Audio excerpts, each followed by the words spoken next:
So the machine we have behind us is a 1908 Dolbeer steam logging machine, and its purpose was to pull logs through the forest so that they would eventually be transported to the sawmill.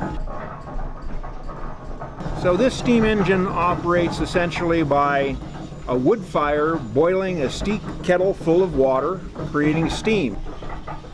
It carries a variety of whistles on it, but back in the day really it only had one whistle for purposes of communication within the forest.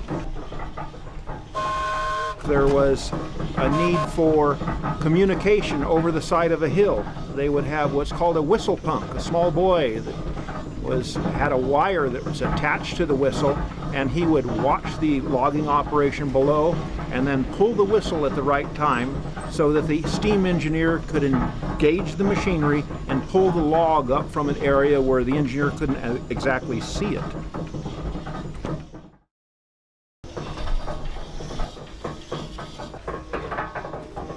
So what we will be doing is a demonstration of how this machine actually moved logs through the forest.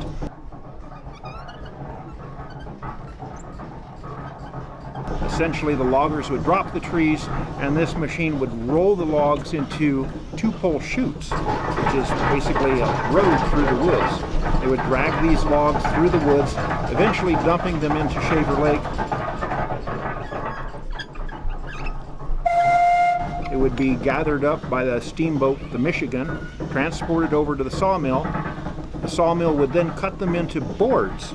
The boards would then be dried, and after a period of time, when they had sufficient buoyancy, they would kick them into the flume. And then the flume was 42 miles long and would reach Clovis 6.5 hours later. So at the turn of the century, this was the latest and greatest technology. And so for 108 years old, it's a pretty fascinating machine.